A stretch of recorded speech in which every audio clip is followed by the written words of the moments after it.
அனைவருக்கும் வணக்கம்.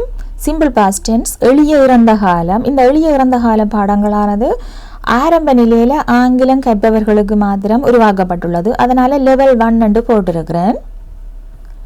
இறந்த காலத்தில் நடந்து முடிந்த வினைகள் அல்லது செயல்கள் தான் எளிய இறந்த காலத்தில் வரும். உதாரணமாக, நான் பாடசாலைக்கு சென்றேன், நான் புதிய ஆடைகள் வாங்கினேன், நான் எனது நண்பியுடன் கதைத்தேன். இப்படி நடந்து முடிஞ்ச விஷயங்கள்.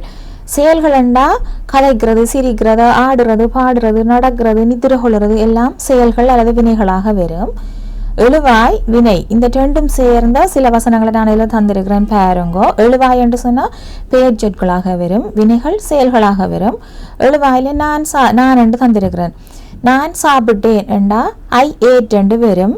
வினைகளானது ஆங்கிலத்தில் 3 வடிவமாக எழுதப்படும். இதில் எளிய இறந்த காலம் என்றபடியாக 2வது வடிவம் தான் பொதுவாக எழுதப்படும். ஆகவே ஏட் என்று தந்திருக்கிறேன். ஈட், ஏட், ஈட்டு என்று ஞாபகப்படுத்துவோம். இதில் 2வது வடிவம் போட்டிருக்கிறேன். அவள் நித்திரை கொண்டாளண்டா ஷீ ஸ்லெப்ட்.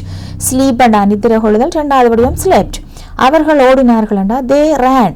ரன் அண்டா ஓடுதல், இது 2வது வடிவம் ரேன். எனது சகோதரன் அழைத்தான் என்று சொன்னால் மை பிரதர் கோல்ட் என்று வரும். ஆங்கில மொழியில் வசனங்கள் என்ற ஒழுங்குகளானது எழுவாய், வினை, செய்யப்படு பொருள் என்று தான் வரும். எழுவாய சப்ஜெக்ட் என்றும் வினைய வேர்ப் என்றும் செய்யப்படு பொருளை ஆப்ஜெக்ட் என்றும் சொல்லுவோம். தமிழில் வசன ஒழுங்குகளானது எழுவாய், செய்யப்படு பொருள், வினை என்று தான் வரும். எனவே ஆங்கிலத்துக்கும் தமிழுக்கும் எங்களுக்கு வித்தியாசம் தெரிஞ்சிருக்கணும். தமிழில் கதைக்கிற ஒழுங்கில் ஆங்கிலத்தில் வசனங்களை உருவாக்க முடியாது. அடுத்தது எழுவாய் என்றா என்னென்று பார்ப்போம். ஆங்கில வசனங்களை நாங்கள் ஒரு வசனங்களை பார்த்துட்டு அதில் வினைகள் இருக்கும். அந்த வினையை நோக்கி யார் செய்தது, எது செய்தது, எவை செய்தது போன்ற கேள்விகளை கேட்டால் ஒரு விட வரும். அதுதான் எழுவாயாக இருக்கும். அது பெரிய வசனங்களில் நீங்கள் இப்போ படிக்கும் பொழுது முதலாவதாக வாரது எழுவாய் என்று யோசிச்சு கொள்ளுங்க. இது எளிய இறந்த காலம் என்ற வழியாக எழுவாயை நான் முதலாவதாக போட்டிருக்கிறேன். ஆங்கில மொழியில் நபர்களின் பெயர்கள், இடங்கள், பொருள்கள், உத்திகள் எல்லாம் எழுவாயாக வரும். எழுவாய் பெயர் சொல்லாகத்தான் இருக்கும். இதில் வினைகளை பயனில்லை என்றும் சொல்லுவோம். ஒரு வசனத்தில் நடைபெற பிரதான செயற்பாடு வினைகளாகத்தான் இருக்கும். தமிழில் வினை சொற்கள் காலத்தை அறிய உதவும். உதாரணம், நான் கல்லூரிக்கு சென்றேன் என்றதை பார்த்து எங்களுக்கு விளங்கும் நடந்து முடிஞ்ச விஷயம் என்று சொல்லி. நான் புதிய கார் வாங்குவேன் என்றதை பார்த்தே விளங்கும் இனித்தான் நடக்க போகிற விஷயம் என்று. ஆங்கிலத்திலையும் சில வகையான வினைகள் காலத்தை காட்டும். பொதுவாக ஆங்கிலத்தில் வினைகளை பாடமாக்கும் பொழுது கம், கேம், கம் என்றா வருதல், இப்படி ஞாபகப்படுத்தி கொள்ளுங்க. ஆங்கிலத்தில் வினைகளை இந்த ஒழுங்குலாம் எழுதியிருப்பினோம். வருதல் என்றா அப்படி 3 விதமாக எழுதியிருப்பினோம். சாப்பிடுதல் என்றா இப்படி 3 விதமாக எழுதியிருப்பினோம். வெட்டுதல் என்றா இப்படி 3 விதம். பொதுவாக எல்லா ஆங்கில வினைகளும் 3 விதமாக எழுதப்பட்டிருக்கும். நீங்கள் அதை 3 விதத்தையும் ஞாபகப்படுத்தி வச்சிருக்கணும். இப்போ வருதலண்டா கம், கேம், கம்மண்டு ஞாபகப்படுத்தினீங்களா எந்த காலத்துக்குரிய வசனத்தை கதைக்க போகிறோம் அல்லது எழுத போகிறோமோ அதுக்கேற்ற மாதிரி வினைகளை போட்டுக்கொள்ளலாம். நாங்கள் இதில் எளிய இறந்த காலம் படித்து கொண்டிருக்கிறபடியே இந்த 2வது வடிவத்தை தான் இப்போ பார்க்க போகிறோம். வருதல் தான். வருதல் இப்போ நானண்டா வந்தேன் சொல்லுவேன். ஐ கேம் என்றா அவனண்டா கீ கேம், அவன் வந்தான் என்று சொல்லுவோம். அப்போ 2வது வடிவத்தை இதில் இலகுவாக எழுதி கொண்டு போக போகிறோம். இதில் பாருங்க, அவள் சென்றாள் என்று தந்திருக்கிறேன். அவளண்டா ஷீ, சென்றாளண்டா வெண்ட், இறந்த காலம். இதில் கோண்டா செல்லுதல், 2வது வடிவம் வெண்ட், 3வது வடிவம் கோன் என்று வருது. இந்த 2வது வடிவத்தை தான் நாங்கள் இதில் எழுதியிருக்கிறோம். அவள் சென்றால் ஷீ வெண்ட், அவன் சென்றான் ஹீ வெண்ட், அவர்கள் சென்றார்கள் தே வெண்ட், நான் சென்றேன் ஐ வெண்ட். இதில் பாருங்க, இந்த வினைகள் தமிழில் சென்றாள், சென்றான், சென்றார்கள், சென்றேன் என்று யார் செய்யணுமோ அவை கேட்ட மாதிரி மாற்றி எழுதியிருக்கிறோம். ஆனால் ஆங்கிலத்தில் ஒரு மாற்றமும் இல்லை. வெண்ட் வெண்ட் வெண்ட் வெண்ட் என்று எழுதியிருக்கிறோம். அப்போ ஆங்கிலத்தில் ஒரு நாளும் மாற்றம் பெறாது வினைகளில். அது அப்படியே தான் இருக்கும். இப்போ இறந்த காலம் என்று சொன்னால் யார் செய்தாலும் ஆண் பெண்ணு கேட்ட மாதிரி அந்த ஆங்கில வினைகளுக்கு பின்பக்கமோ அல்லது முன்னோக்கோ ஒரு மாற்றமும் வராது. தமிழில் தான் பெண் செய்தால் சென்றாள் என்று முடிச்சிருக்கிறோம். ஆண் செய்தபடியாக சென்றான் என்று முடிச்சிருக்கிறோம். நான் செய்தபடியாக சென்றேன் என்று வருது. இது பலர் செய்தபடியாக சென்றார்கள் என்று முடிச்சிருக்கிறோம். இப்போ எங்களுக்கு இப்போ ஆங்கிலம் படிப்பது இலகுவாக இருக்கும். ஏன்னா எங்களுக்கு வினைகளை இலகுவாக எழுதக்கூடியதாக அல்லது சொல்லக்கூடியதாக இருக்கும். அடுத்தது, ஆங்கிலத்தில் எங்களுக்கு தெரியும் சப்ஜெக்ட், வேர்ப், ஆப்ஜெக்ட் என்ற ஒழுங்குதான் வசனங்கள் வரும். இந்த ஆப்ஜெக்ட் மிக நீண்ட பகுதிகளால் ஆகப்பட்டிருக்கும். இந்த ஆப்ஜெக்டில் வென் என்ற ஒரு பகுதியும் இருக்குது. இந்த வென் பகுதியில் எப்படிப்பட்ட சொல்களை எழுதலாம் என்று பார்ப்போம். வெண்ணெனும் பகுதியில் காலங்காட்டும் சொற்கள்லாம் பொதுவாக எழுதப்படும். இப்போ நடந்து முடிஞ்சாண்டுடைய நேற்று, முந்தா நாள் அப்படி சொல்லுவோம். அப்போ வெண் பகுதியில் பாவிக்கக்கூடிய காலங்காட்டும் சொற்கள் ஜெஸ்டர்டே நேற்று, த டே பிஃபோர் ஜெஸ்டர்டே நேற்று முன்தினம். இப்போ எகோ பாவிக்கலாம். இப்போ 5 days எகோண்டா 5 நாட்களுக்கு முன், 5 months எகோண்டா 5 மாதங்களுக்கு முன், 6 years எகோண்டா 6 வருடங்களுக்கு முன், நான் 10 வருடங்களுக்கு முன் பல்கலைக்கழகம் சென்றேன் என்று சொன்னால் 10 வருடங்கள். அப்போ 10 years எகோன்னு சொல்லுவோம். அப்போ 10 வருடங்கள்ண்டா 10 years, கடைசியில் தான் எகோவை சொல்லணும்.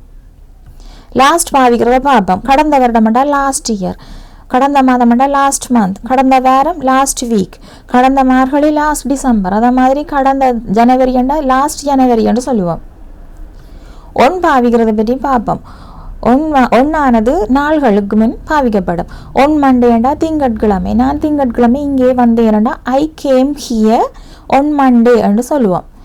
அதை மாதிரி சண்டே டியூஸ்டே எல்லாத்துக்கும் பாவிக்கலாம்.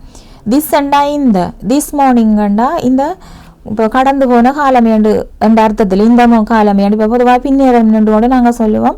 நான் இந்த காலமை தான் வந்த நேரண்டா திஸ் மார்னிங் என்று பாவிக்கலாம். அட் என்பது குறிப்பிட்ட நேரத்தை தெளிவாக சொல்லும் பொழுது, நான் 8 மணி, காலை 8 மணிக்கு இங்கே வந்தேன்னு சொன்னால் ஐ கேம் ஹியர் அட் 8 AM. அடுத்தது அட் நூனண்டா நண்பகல், ஒரு சரியான நேரத்தை சொல்லும். அரவுண்டா சிறிது முன்பின்னாக நேரத்தை கூற. இப்போ நான் 10 மணி அளவில் வந்தேனண்டா இதில் பிற்பகல் 10 மணி அளவில் தந்துருக்கிறேன். அரவுண்ட் 10 PM என்று போட்டிருக்கிறேன். இப்போ 10 PM என்று சொன்னால் சில நேரம் 9:50 இருக்கும், அல்லது 10 மணி 5 நிமிஷமாயும் இருக்கும். அப்போ அரவுண்டா சிறிதளவு முன்பின்னாக நேரங்கள் மாறும். இப்போ அரவுண்ட் நூன்னு சொன்னால் நண்பகல் அளவில். ஒன்றா ஏதாவது ஒரு திகதிக்கு முன்பாக ஒன்றை பாவிக்கலாம். இதில் 26ஆம் தேதி என்று போட்டிருக்கிறேன், 26 போட்டிருக்கிறேன். இந்த வசனங்கள் எழுதியிருக்கிறேன் பாருங்கோ. நான் 2 நாட்களுக்கு முன் வந்தேன் என்று சொன்னால் எங்களுக்கு தெரியும், ஆங்கிலத்தில் முதலாக சப்ஜெக்ட் எழுதணும் ஐ, அடுத்தது வினி எழுதணும். வினை 2வது வடிவம். இது எளிய இறந்த காலம். ஆகவே ஐ கேம், எப்பொழுது வந்தேன், 2 days ago. ரவி நேற்று வாங்கினான், ரவி bought yesterday. அவள் கடந்த மார்கழி விற்றாள், she sold last December. பாருங்க, தமிழ் ஒழுங்குல வரையில, ஆங்கிலத்துக்கு தனித்துவமான ஒழுங்கு இருக்கு. கலா ஞாயிறு வேலை செய்தாள், கலா worked on Sunday. நீ 10 மணிக்கு சாப்பிட்டாய், you ate at 10 o'clock. எழுதும் பொழுது கட்டாயம் இதை ஒழுங்குதான் எழுதணும். நீங்கள் புதிதாக கதைக்க பழகுறீங்கள் என்று சொன்னால் மற்றொரு கதைக்கு மாறி கதைச்சாலும் விளங்கும் அவைக்கு. இப்போ கலா ஞாயிறு வேலை செய்தாள் என்று சொன்னால், இப்போ சண்டே கலா worked என்று சொன்னீங்கள் என்று சொன்னால் என்ன சொல்லுறீங்கள் என்று விளங்கும் ஆங்கிலம் தெரிஞ்சாங்களுக்கு. ஆனால் இதுதான் ஒழுங்கு. அடுத்ததாக ஒப்ஜெக்ட் பகுதி மிக நீண்ட பகுதிகளால் ஆகப்பட்டிருக்கிறதால இப்பொழுதுன்றதை பார்த்துட்டோம். இங்கு என்ற ஒரு பகுதி இருக்குது, அதை பார்ப்போம். அப்போ இங்கு என்பது வெண்ணெண்ட பகுதிக்கு முன்னுக்கு தான் எழுதணும். இங்கு என்ற பகுதியில் இங்கு அல்லது இங்கே பாவிக்கலாம், இங்கு ஏண்டா ஹிய. அடுத்தது தே ஆண்டா அங்கு அல்லது அங்கே ஏண்டும் பாவிக்கலாம். இதை தவிர பல விதமான சொற்கள் இருக்குது பாவிக்கிறோக்கு, அதை பற்றி பிறகு நாங்கள் படிப்போம். நான் கடந்த வருடம் இங்கே வந்தேன் அண்டா ஐ கேம், அடுத்தது இங்கே வந்தேன் இங்கே, எப்பொழுது, லாஸ்ட் இயர், கடந்த வருடம். மாலினி நேற்று இங்கு சாப்பிட்டாள், மாலினி ate here yesterday. அடுத்ததாக என்னென்ற ஒரு பகுதி இருக்குது, அதை சேர்த்து எப்படி வசனம் எழுதுறேன்னு பார்ப்போம். அப்போ இனி சப்ஜெக்ட் வேர்ப், இது எளிய இறந்த காலம் படிக்கிறதால வீட்டு ஒன்றே போட்டிருக்கிறான் வேர்ப்பை. அடுத்தது என்ன, இங்கே எப்பொழுது, என்னென்ற பகுதியில் பொதுவாக பெயர் சொற்கள் வரும் பார்ப்போம். அவன் நேற்று இங்கு கேக் வாங்கினான், he bought, என்ன வாங்கினான், கேக் வாங்கினான். இங்கே வாங்கினான், இங்கு, எப்பொழுது வாங்கினான், நேற்று. அப்போ he bought cake here yesterday. உங்களுக்கு தெரியும், பொதுவாக ஆங்கிலத்தில் இப்படி 3 வடிவத்திலாம் எழுதுவோம் வினைகளை என்று சொல்லி. நான் நேற்று இங்கு மதிய உணவு உண்டேன் என்று சொன்னால் உங்களுக்கு தெரியும், முதலாவது சப்ஜெக்ட் எழுதணும் ஐ, அடுத்ததாக வினை எழுதணும். வினை ஏட், என்ன சாப்பிட்டது, மதிய உணவு லஞ்ச். எங்கே சாப்பிட்டது, இங்கு. எப்பொழுது சாப்பிட்டது, நேற்று. I ate lunch here yesterday. Kumar நேற்று இங்கு மதிய உணவு உண்டான், Kumar ate lunch here yesterday. அடுத்ததாக இந்த பட் என்ற பகுதியில் சில விஷயங்கள் தான் பார்த்திருக்கிறோம். பொதுவாக பட் பகுதியில் வசனத்துக்கு பொருத்தமான பெயர் சொற்கள் வரும். இந்த பாடங்கள் உங்களுக்கு விளங்கி இருக்கும் நினைக்கிறேன். இதன் அடுத்தடுத்த விரிவான பகுதிகளை அடுத்தடுத்த வீடியோக்களில் படிப்போம். இந்த வீடியோ உங்களுக்கு பிடிச்சிருந்தால் லைக் செய்யுங்க. தொடர்ந்து அடுத்தடுத்த வீடியோக்களில் இணைந்திருப்போம். நன்றி.